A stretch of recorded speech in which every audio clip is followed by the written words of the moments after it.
evening. Welcome to ESSEC Business School Asia Pacific. Thank you all for taking the time to be here with us tonight. My name is Kevyn Yong. I'm a professor of innovation entrepreneurship, and I'm also the dean of ESSEC Asia Pacific. It's my pleasure to welcome all of you here. I will not keep you too far away from our guest speaker today, our distinguished speaker. I'll let her introduce herself shortly. But one thing I'd like to say, just to share with you why we're having such a speaker series. We started this new speaker series last month, and thank you, Victoria, for accepting our invitation. Now, as some of you may know, ESSEC Business School is a business school, been around for 110 years. How many people know ESSEC? How many people don't know ESSEC? Okay, for those minority who don't know ESSEC, do you know INSEAD? Okay, let me tell you the difference. INSEAD celebrated their 60th birthday last year. We celebrated our 110th birthday. Okay? Tradition, heritage. Okay, never mind. They're really great. It's just a running joke between the local rivals, our friendly neighbors. But more importantly, what you may or may not know, the ESSEC Business School values leadership, entrepreneurship, what we call the pioneering spirit, leading innovation, leading others, and with a touch of humanism. And this is so important that we inculcate this in every single one of our programs. You know, for example, the Executive MBA program. It's so important that we even have a one-year entrepreneurship project in our EMBA. Now, just to share with you, a typical EMBA course has 3 credits. But for entrepreneurship, it's 16 credits. That's how important it is to us. Right? To that end, it's my pleasure now to invite Madame, I'm going to use the French, Madame Victoria Bethlehem from Adecco. And it's our pleasure to invite her to share with us her insights on how to attract, retain, and develop, and basically lead and inspire millennials. Thank you very much. Enjoy.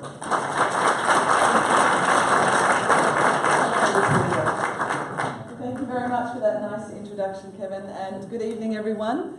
I'm impressed that you're here and not at the bar, so I promise I will keep it till 8 o'clock so that those of you that have a life and wish to go to a bar later on, I won't retain you from that. So, as Kevin mentioned, I work with the Adecco Group. Show of hands, anyone who's heard of the Adecco Group? Oh, okay, that's a great response. We should record that. So I'm fortunate enough to be the Regional HR Director for Asia Pacific with the Adecco Group. And the Adecco Group, if you're not already aware, is the world's largest recruitment company. I'll give you some statistics, and then I promise after that the bragging rights will stop. So we employ 32,000 people worldwide. We're in 60 countries. Our turnover for 2017 was €22 billion. And we have 8 core brands. And these brands deliver in the permanent recruitment, temporary and contracting markets, as well as the human capital management solutions.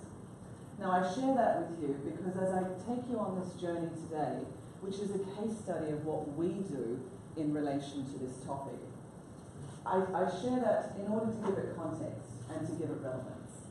That's the first point. But I recognise that many of you here are from organisations that aren't as perhaps large or as international as ours. And I say this to you. When I give these presentations, I always share what we do, with the hope that maybe you can take a couple of things that you could apply back to your own business, irrelevant of whether or not you have 10 people or 10,000. So feel free to ask me questions. I believe there's a Q&A at the end. I'm happy to share anything and everything about what we do.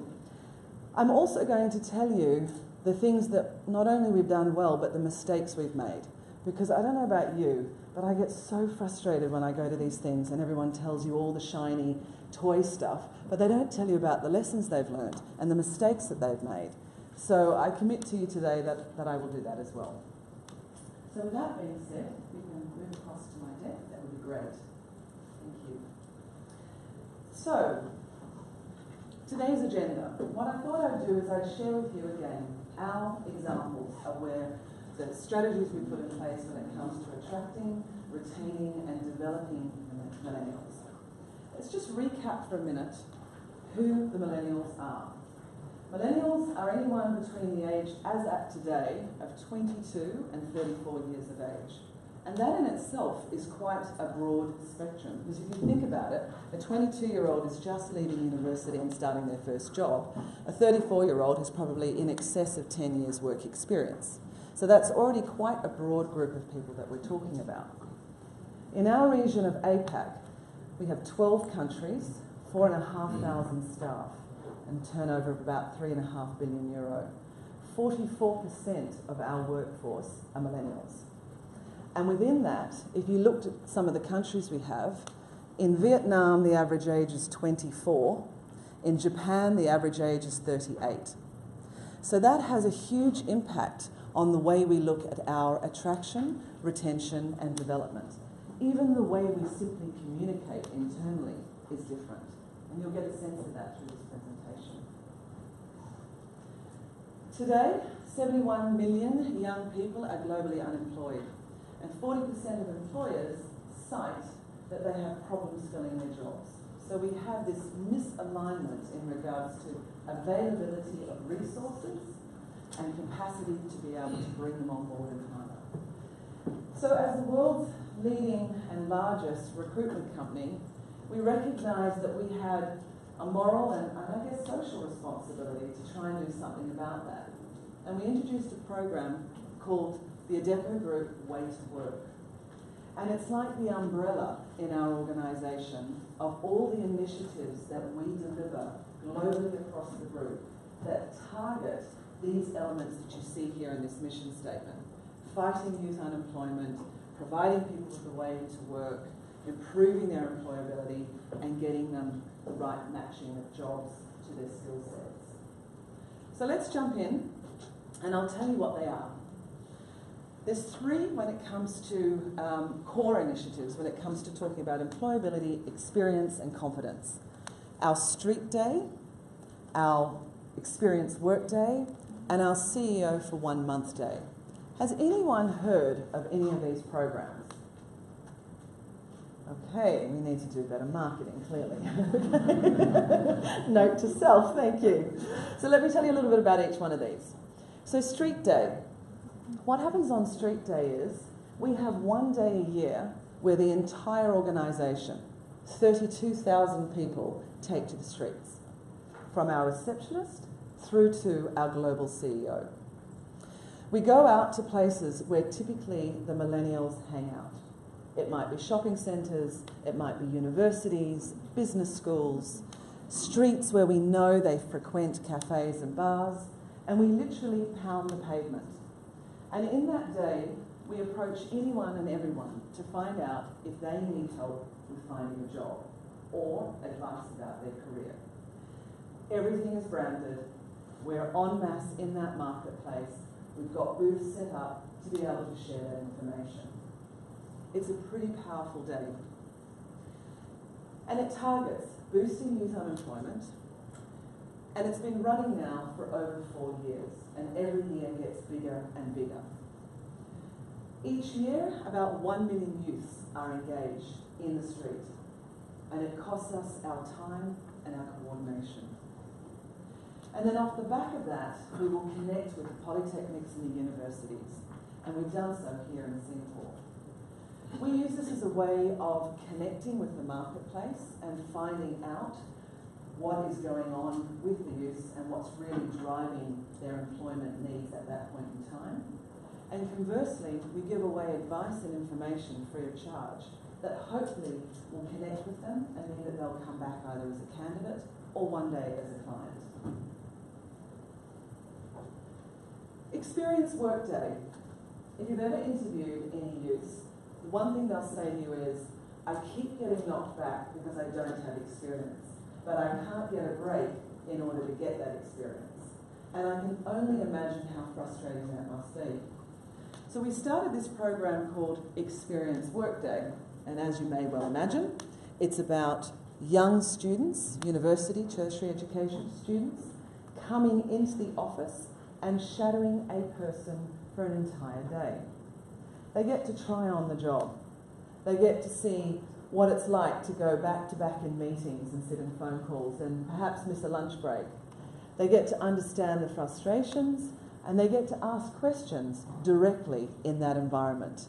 Nothing is spared on that day.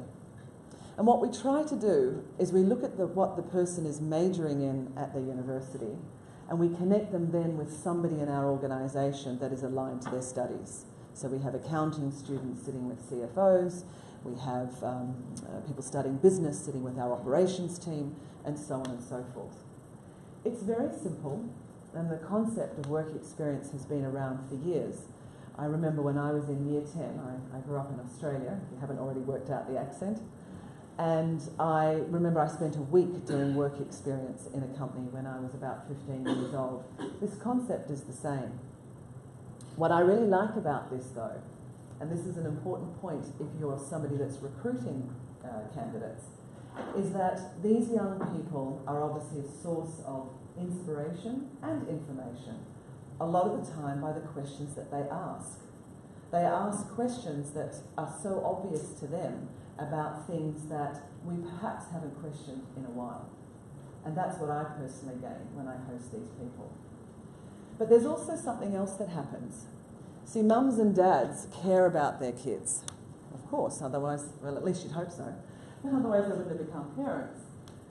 When they hear that their children, even as young adults, have had the opportunity to be exposed in this kind of environment, that brand connects with that parent. And there was a recent article by Mercer where they said where companies connect with the parent, they will always support their child in regards to the tough moments during their employment with that company. And one company in the US was so bright about this that, you know the bring your kids to work day concept?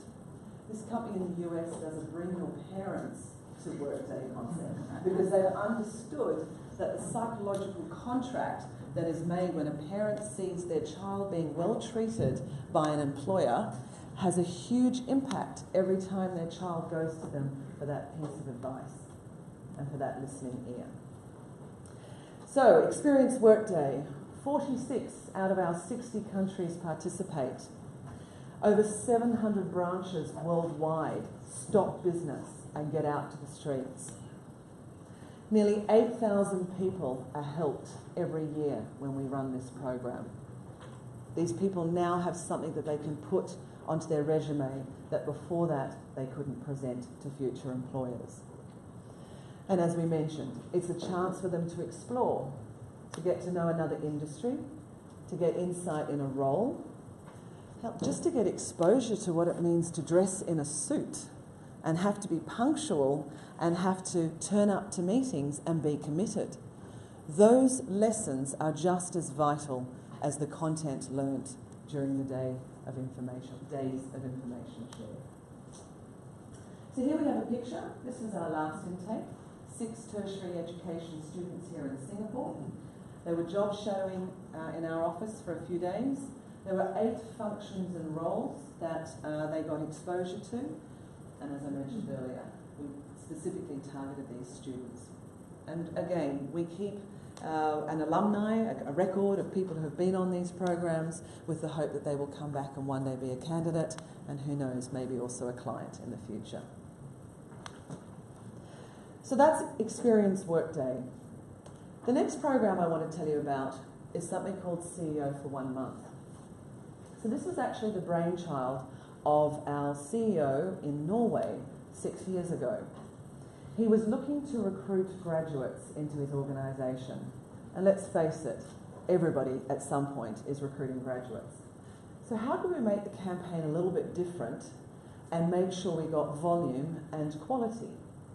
So he came up with the idea of getting university students to compete for his job, where they would get to sit in his shoes, not literally, in his desk, and do his job for 4 weeks. So we ran a campaign. We ran it on social media and print, and the response was overwhelming in Norway. They had thousands of candidates apply. We had to run assessment centres in order to weed through all of the people that came through, getting it down to a panel of about 5 top candidates that presented to the entire executive team of Norway, and ultimately this young gentleman was chosen to be CEO for 1 month. The press in Norway went crazy. They loved it. So, being the global company that we are, when something like that is that effective, we went, we like that, we're going to go and create that in all the other countries. 60 countries in the Adecco Group now do this. And I'm going to show you some statistics in a moment. So what we do is, we do it at a country level. So every country CEO has a CEO shadow them for 4 weeks. And again, an amazing way to give exposure to young people about an organisation and the world of work. But that's not where it finishes. After they've done their 4 weeks in the country, they then get to go and apply to become the global CEO. So this is Alain de Haas, 22 billion euro company based in Zurich, never spends more than 3 days in any place in the world at any time. You get to travel and work by his side for 4 weeks. So out of the 60, we boil it down to 20. We bring 10 to a boot camp, usually somewhere reasonably exotic. They go through a week of assessment, and then we ultimately choose one. And they get to be the global CEO for 1 month. So I'm going to talk in a moment about what happens after the program and how do we leverage it. Because I'm sure you're thinking, well, that all sounds great. It's great for the candidate. It's great for your marketing and profile. But how do you turn that then into a commercial benefit? Because I'm not going to pretend here, we're not a charitable cause. We are an organisation at the end of the day that has shareholders to report to. And this is where we've learned some very valuable lessons. But first, let me show you a video that explains CEO for 1 month.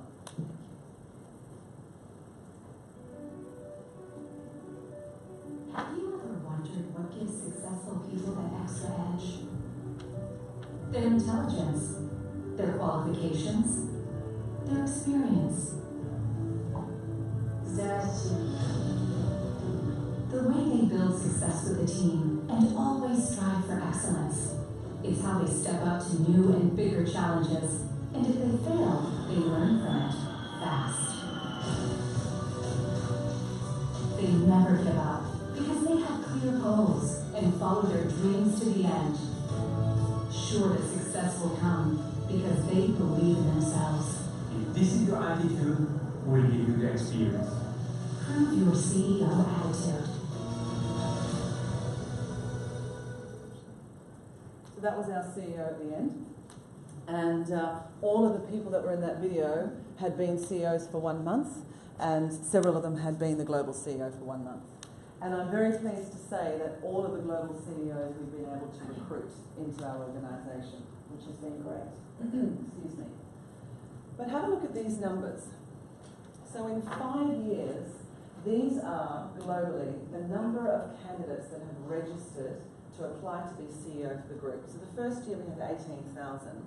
5 years later, we've just closed, we had 201,000 people apply. Now, the majority of that is via digital footprints. So you can imagine the press coverage, the exposure, the profile branding that it's doing. It's very, very powerful from a business point of view. More importantly, though, is that our name is out there. Because if you'd asked graduates 6 to 10 years ago who was the Adecco Group, most of them wouldn't know.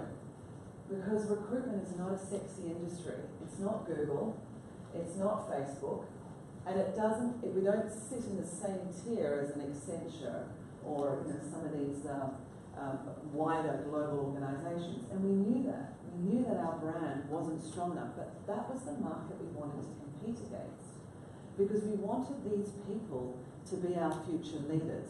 And we wanted to get them early enough into the organisation that we could then fast track them around the company and move them into senior leadership roles. So as impressive as these numbers were, our conversion ratio of taking these applicants and turning them into either candidates we place with clients or candidates we recruit for our company is extremely poor. And that's been one of the biggest lessons that we've learnt. We got a bit carried away with the marketing and the fanfare and the statistics. And then we looked at it and we said, and what's our return on investment again? Yeah, okay, so we've had this many and maybe we've hired 60. That's such a lost opportunity. So for us, the big learning curve out of this has been that we need to find a better way to move faster at recruiting them into our own organisation. And we also need to enhance that through a more technologically driven process, because we weren't doing either. Here's an example of the people in Singapore, just to bring it back to home, numbers-wise. So almost 1,400 registered this year. They rotate through all of the functions and roles around the organisation with the country manager. They gain organisational and management experience and exposure. They get to ask anyone any question they want, no holds barred. And at the end of it, they have to prepare and present a business case to the entire company, and then back to the global CEO at the end of their program. So, you know, it's not a holiday where they just get to travel and to visit the office. We've recruited quite a few of our CEOs for 1 month here in Singapore, and you see the profiles of the young people in 2015, 16 and 17. And this was the gentleman that won the UK CEO for 1 month, and then he won the global CEO for 1 month. And we moved him from London to Zurich, and he is now in our digital innovation team. But as I mentioned, we need to, going forward, continue to increase the number of applicants received. We need to convert them into candidates that we recruit for our clients and ourselves, and we need to move faster by shortlisting the candidates. And these are definitely the areas that we can improve on. And this is what they've told us as well. There's nothing more frustrating than when you put people through this program and then they say at the end of the 4 weeks, thanks so much, I'm now going to go and work for somebody else. So let me show you what happens on the boot camp, because this gives you a sense of the, I guess, the journey that we put these people on. Thank you.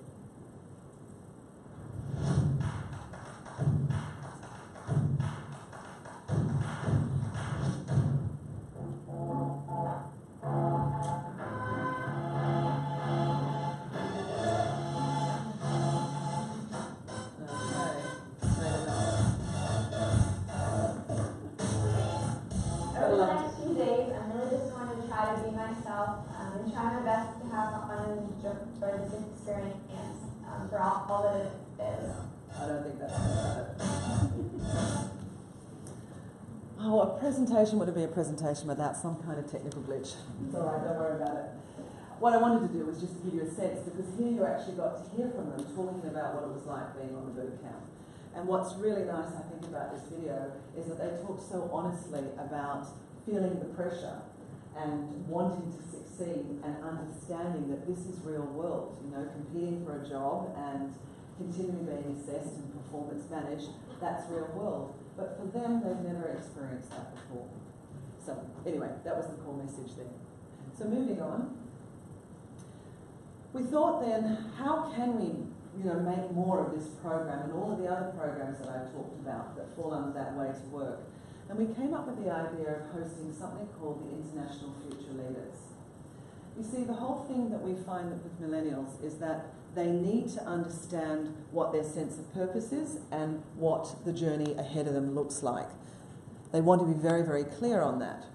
And so International Future Leaders, as you can see here, is a 1.5 to 2 year long program. And what it does is it looks at emerging leaders who we think have got the ability to go the distance. That we therefore invest that period of time in through rotational activities and group assignments with various assessments along the way. Ultimately, what we want to do is to really know who our top 30 under 30 are. That's what Alain Dehaze, our CEO, talks about. And he's extremely passionate about developing youth. He was recently in town. I met up with him when we were in Japan recently for our ops review. And I was sitting next to him at dinner and he said to me, Victoria, who are your top 5 people in Asia Pac that are under 30 years old? I want their name, I want their country, and I want the role they're in. He takes this very, very seriously. And I think by putting that focus on it, organisations can really push the needle in making sure that young people are being fast-tracked early in their careers through an organisation. And this is the vehicle that will allow us to do that. But it's taken us 4 years of running CEO for 1 month globally before we realised we needed this program.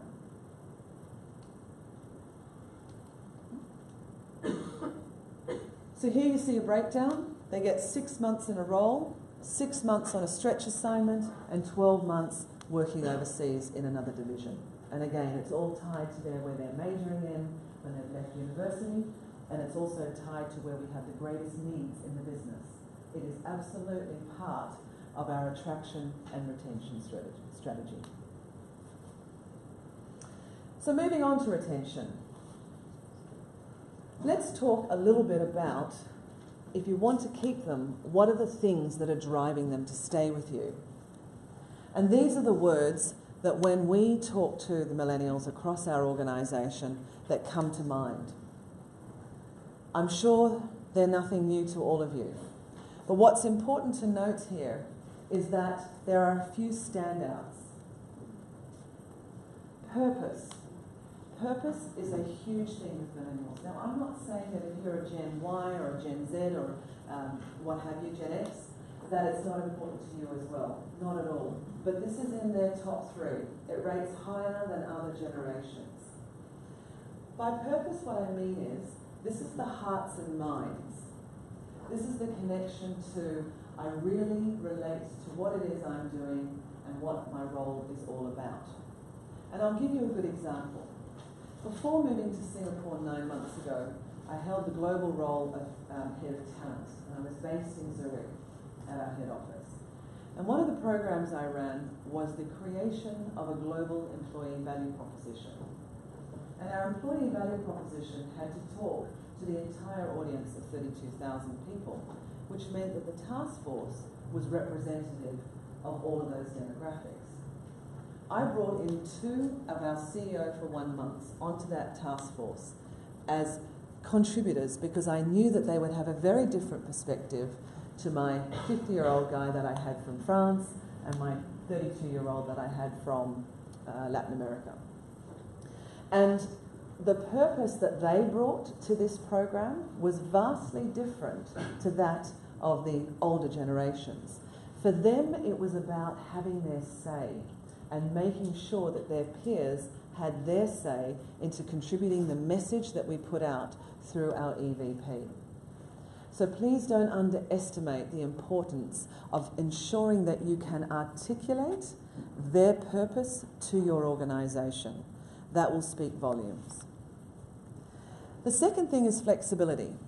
Now, when people talk about flexibility, they often think, oh, this is work from home, this is job sharing. Yeah, it is the hygiene factor of that, for sure. But actually, flexibility is a lot more than that. Flexibility means you're employed to do job A, but you get exposure to other things through stretch assignments, through working on projects like the one I just told you about. Flexibility is the ability to be able to put up your hand and say, I'm interested in putting some work into another area. Are you willing to look at me moving to that team over there? Flexibility, expectation from manager, and flexibility of the way I do my job. I'll give you a really good example of what I'm talking about here. We run the Great Place to Work engagement survey. We run it globally in all 60 countries. The engagement survey in Singapore gave resounding feedback from our millennials in particular. We want the office hours to change. We don't like starting at 8:30, we want to start at 9. They told us that very loud and clear. So we looked at it and we went, okay, they want to start at 9 o'clock, fair enough. You know, we'll just kind of make sure that we balance it out at the other end of the day, but that's absolutely fine. So we changed it and we announced it at our annual conference in January. The country manager got a standing ovation from the team. Okay, all 200 people were up in their chairs. And I was sitting there in the front row thinking, if I'd known it was that easy, we would have done this months ago. But the reality is that we asked the question and then we responded. So that's the important piece to remember. Interesting to note though, I'm an early person, so I get into work usually by about 7:45. These people don't wait to come in till 9. The people who were coming in at 8, 8:30 before are still coming in at 8, 8:30. But the perception is that if they choose to come in at 9, they now can. They have that flexibility to choose. So that was a very, very interesting lesson for me, moving into the Asia-Pac environment. Lastly is engagement. Okay, it sounds obvious, I know, people want to be engaged, but for these guys, this is so important to them. I cannot stress it enough. Engagement comes through being included and being able to give their input.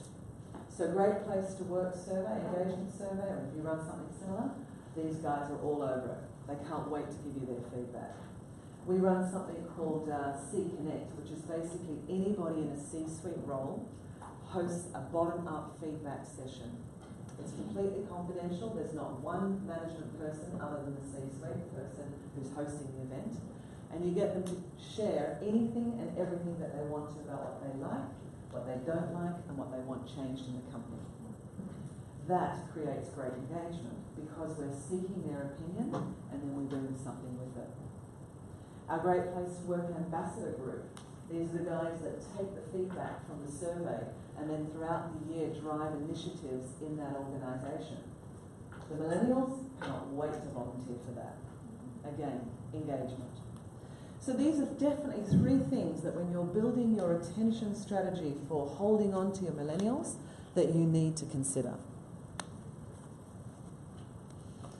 So some of the challenges that we've had when it's come to retaining our Millennials is that we haven't made the process efficient or effective enough.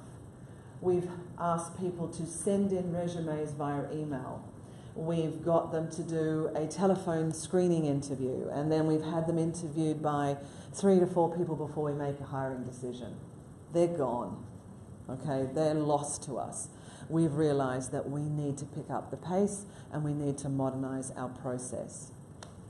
Additionally, these guys want to do everything online and it needs to be super cool. There needs to be gamification in it.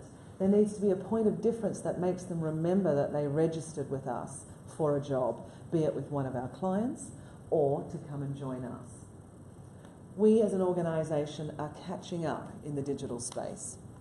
We invested in a program a while ago and we ended up having to write the whole thing off. We realised that we'd taken the wrong strategy and we were on the wrong path. That hurt us financially, but more importantly, it hurt us operationally.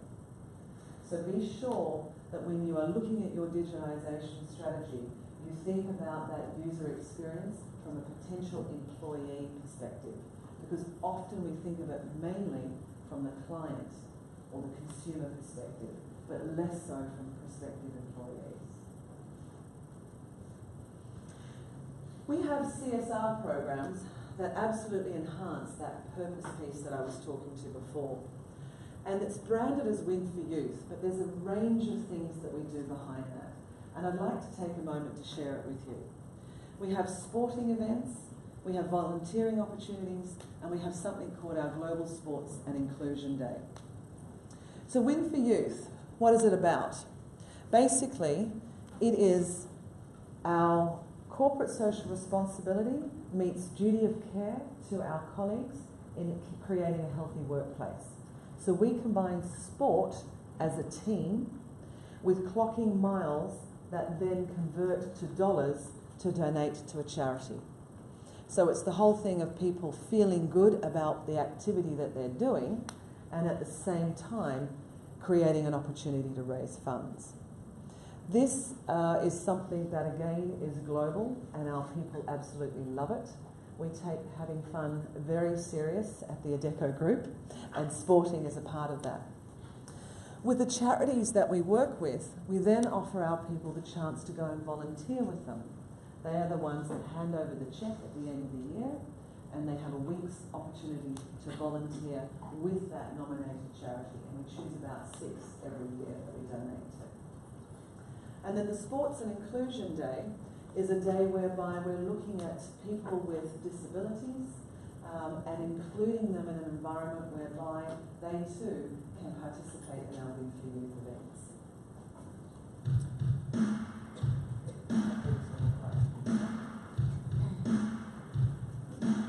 I really felt like it was a part of the community.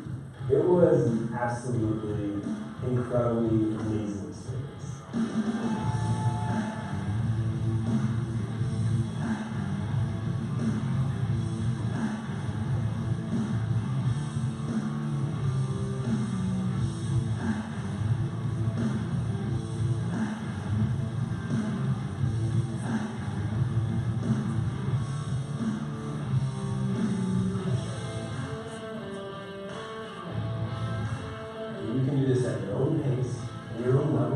fulfilling goals.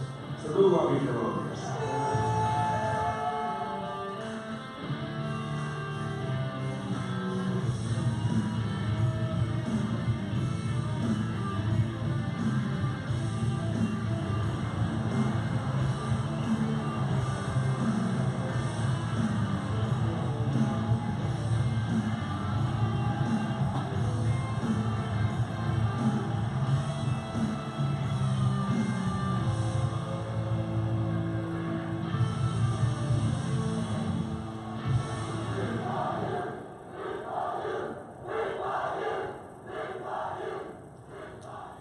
So Win4Youth culminates at the end of the year with 75 colleagues from around the world competing in a triathlon.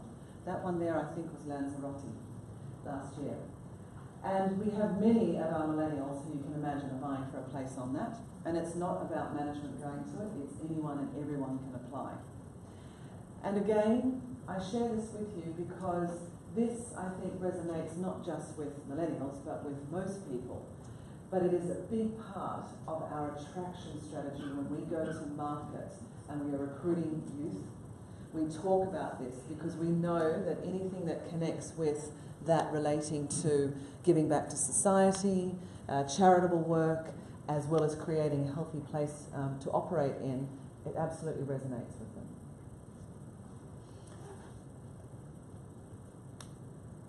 Some of the achievements, just to give you a sense of how many kilometres we've clocked up around the world. So it's a lot of miles, a lot of people on bikes, running, swimming. These were the charities that a year ago we were donating to. We have now decided to move to one organisation, SOS International, and we're leveraging that partnership from this year onwards.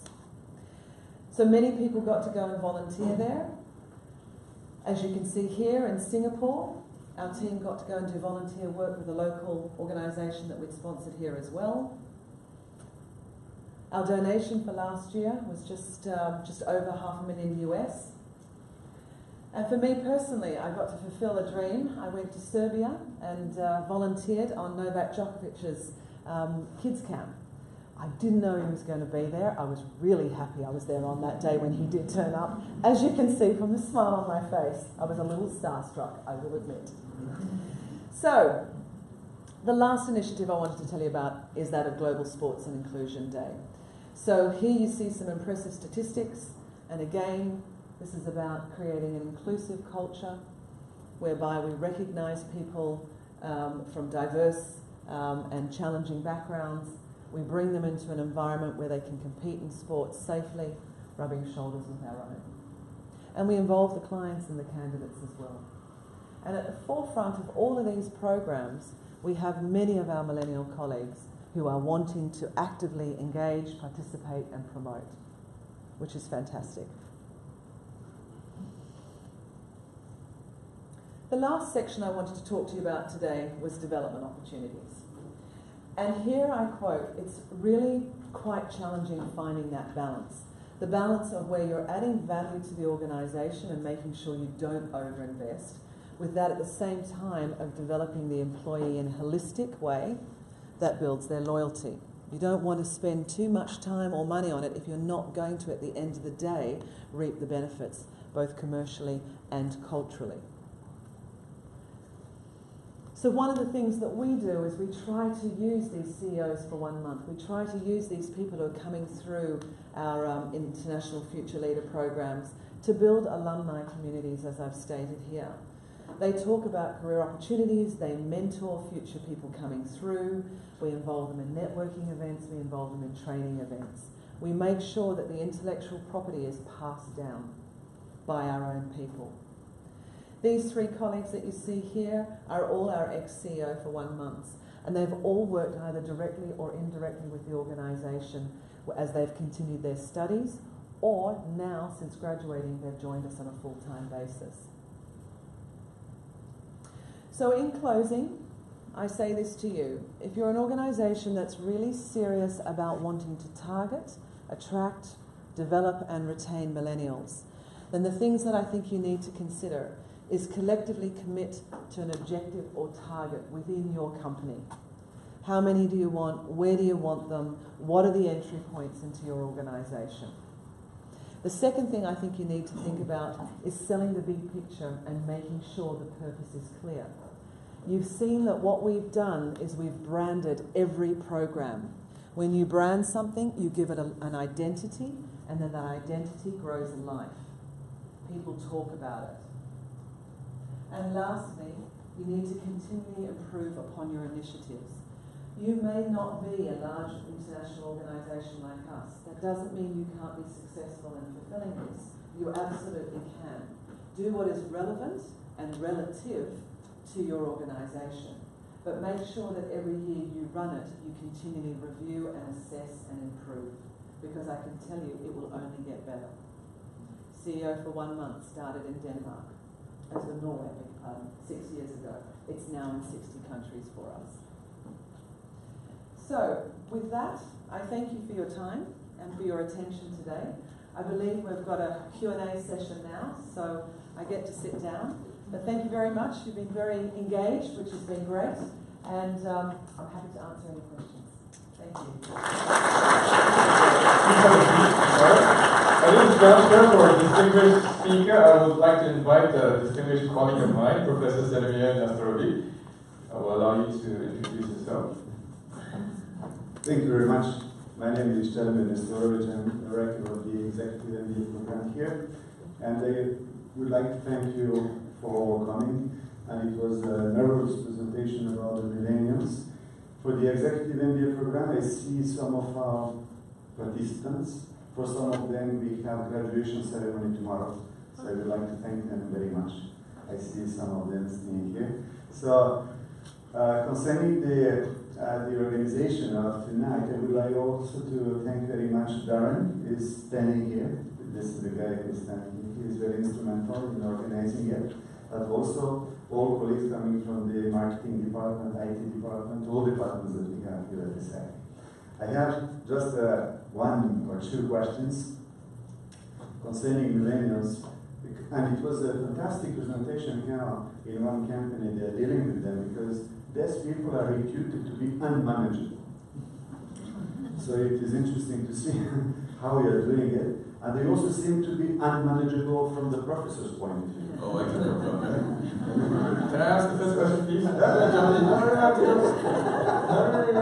think it was on a roll here. So, please, if you have a question, you can ask right now. Ever since you talked about it, I just have to ask this. How do you get them to turn up on time? I can start class at 9 o'clock and I promise you they will still be late. Sense of purpose. Yeah. Or you can tell them it starts at 8:30 when it's really 9. That could also work. No, okay, jokes aside, please. Yes, so now I have just one or two questions just to start up this Q&A session, because if you are here, it will be very nice to hear from you. Maybe you also have some, I would say, experience in this domain, so it would be nice to share with us, but also to ask questions to our distinguished speaker. One question is about the millennials. From the starting point, we believe that they have a very high volatility, meaning they want to move from one company to the other. They want to experience different things. So the retaining part might be extremely difficult. Of course, we can attract them with perks and everything, but retaining them would be difficult. So this is the case for Adecco, but since you are working for many companies in the world, do you have one opinion how do other companies and yourself are working on this? Yeah, it's a good question. Thank you. I think this is still working. Yeah. So I recently read in, I think it was a Deloitte talent review report, that at the moment, most millennials spend an average of 2 years in a company. So you're absolutely right in saying that. One of the things that we're seeing in our own company is you have to have clearly defined career paths. In other words, showing people what that journey is. If you join in at this job, these are the other positions that can follow. And it does need to be quite prescriptive. That's the first thing, is having very clear career paths. The second thing is that with millennials, they want to move and they want to move fast. So if they can't see that they can move up in an organisation, they immediately think that moving out is okay, without realising that actually if you continue to build that intellectual property within one organisation, that launches you and spring pads you into your next position even stronger. Because every time you move companies or move industries, there's a huge learning curve that goes with that, which means that your productivity is also taking that time.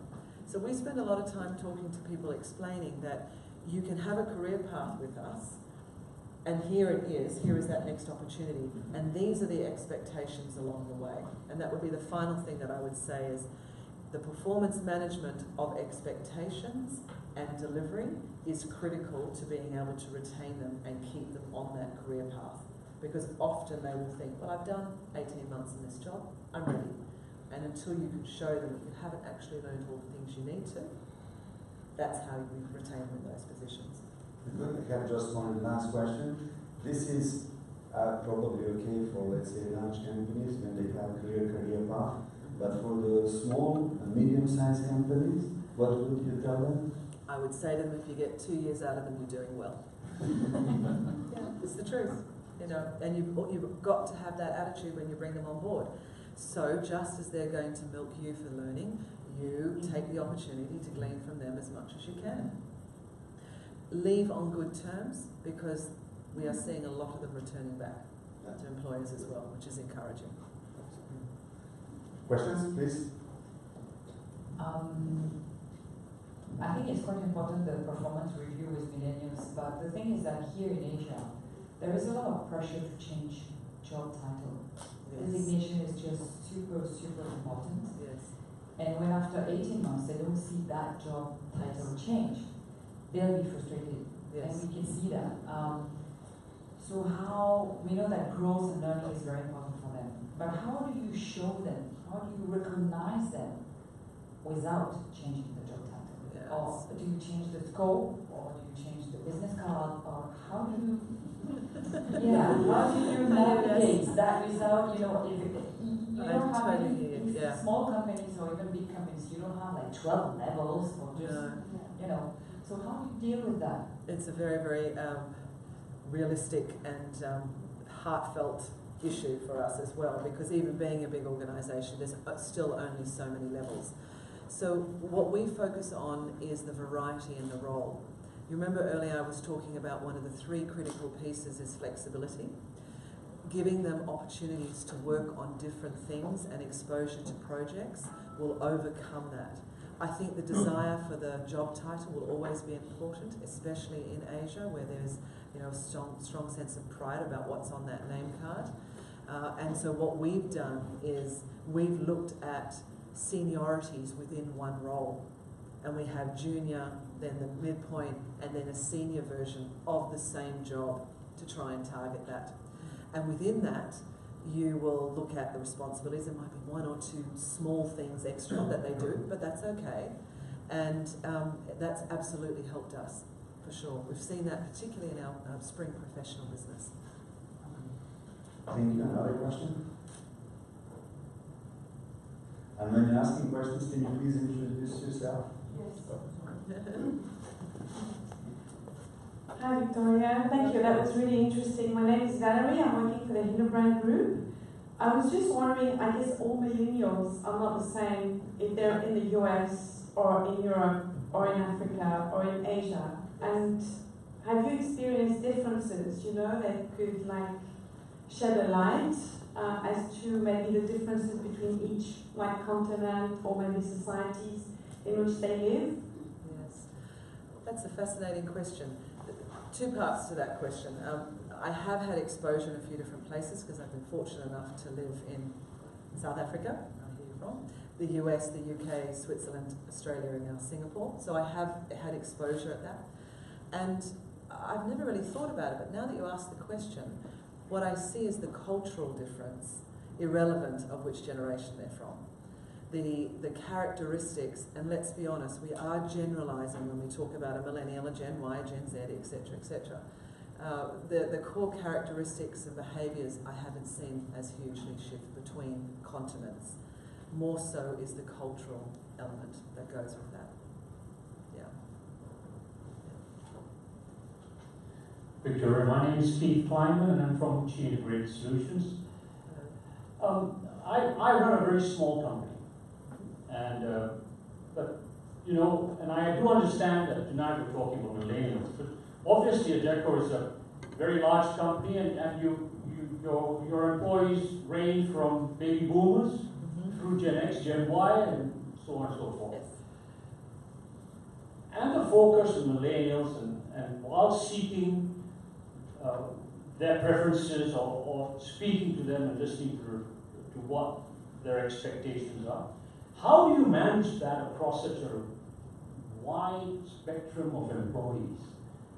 Whilst you're trying to retain them and meet their expectations, how do you manage the rest without sort of how would I say upsetting? Not so much upsetting, but sort of meeting the expectations of people who are so used to coming to work at 8:30 and want to get home at 5:30.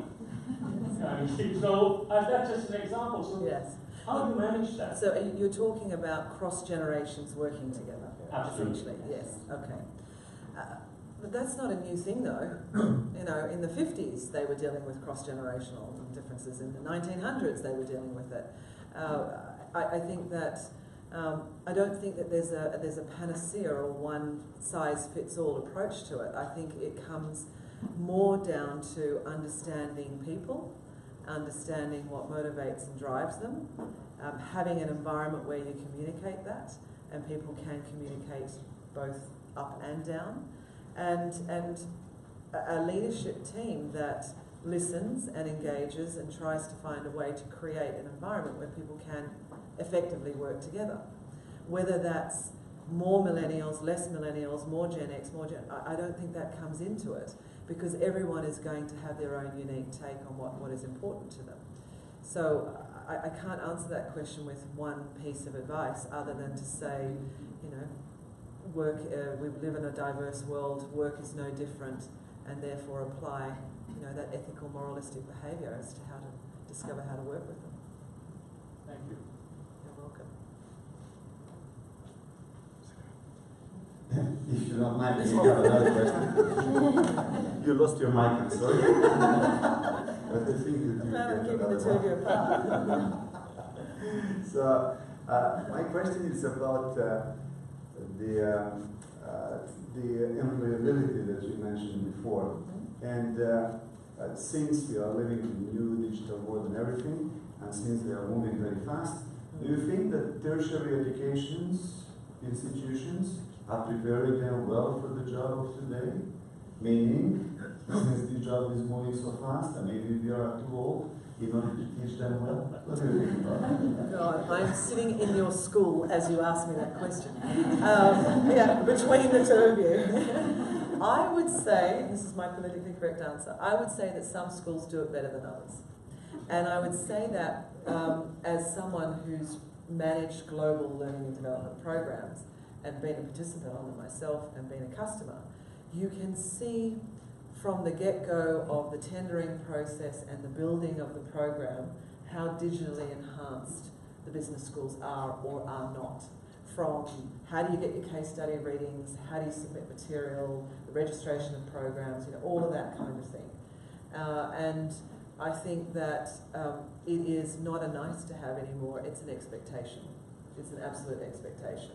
And you know, using chat box and gamification and virtual environments, MOOCs, etc.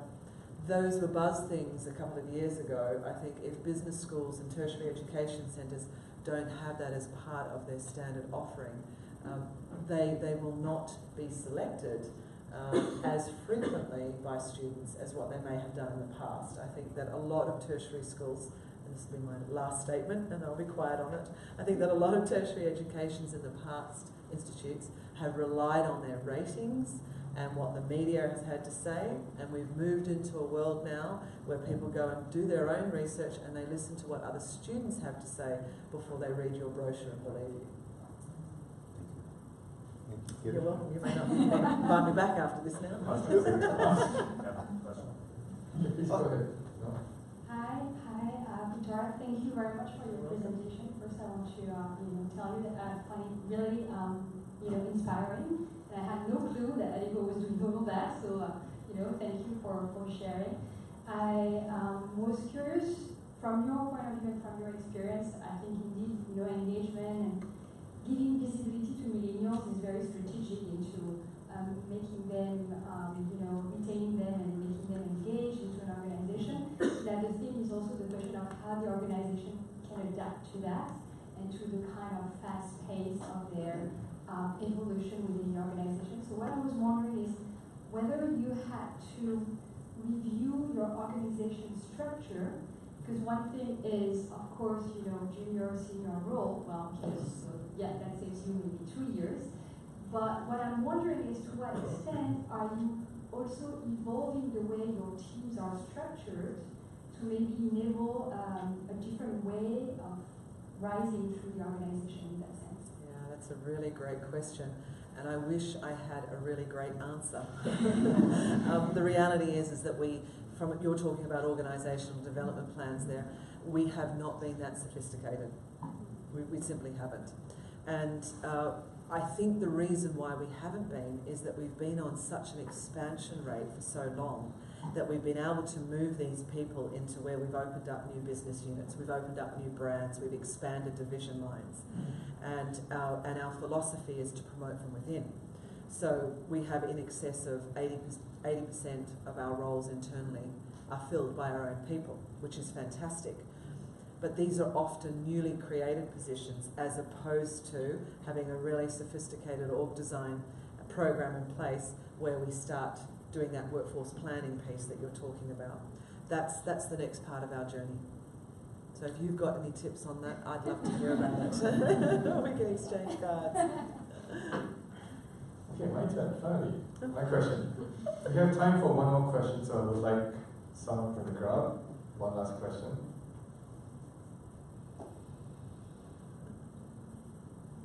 No? Oh, thank you. There you go. The gentleman in the blue polo shirt. Thank you, Darren. Yeah, hi. I'm a consultant and I'm working at Expedia. So I'm a millennial, for obvious reasons. So I guess the question I have is, how do you deal with in a way, the management, the middle management, the senior management, how do you actually help them to adopt these practices? Because as millennials, we want things changing fast.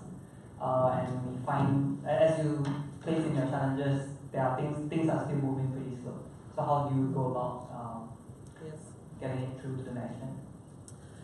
Thank you. It's a great question. I think that programs like CEO for1Month is quite confronting for some of our CEOs, our actual CEOs, because the questions that the millennials are asking are often quite confronting for some of them, particularly when it comes to the digitization of our business and the way in which we operate, so the processing side of things not being so manual. It's quite confronting if they've come through the business and always known it to be that way, and then they've got a 22-year-old going, God, this is terrible. It's like you can run but you can't hide. So that's the first thing. I think programs like C-Connect, where we're doing that bottom-up feedback, again, very confrontational, and we make sure that all of our country managers do those throughout the year so that they get that direct feedback. The Great Place to Work engagement, it's not just scoring, it's open comments. So you have to create an environment where you are asking and receiving continuous feedback. And I think we've got better on that through these programs that I've just told you about. Maybe not everybody's voice is always heard, but they're certainly given the opportunity to speak up. Thank you. Thank you. So maybe would you like to make the closing comments, or? I like it all the time. So, thank you very much for the opportunity. I would like to thank again Ms. Bethlehem to come here and to address us. I see some of our participants in different programs that we have at ESSEC, but I also see many people who are maybe coming for the first time. So I hope that you enjoy the presentation. and Q&A session. We will also have a couple of minutes outside if you would like to engage with distinguished speaker or with the dean, Kevyn or me. It will be our pleasure to be there. Thank you very much for coming. Thank you.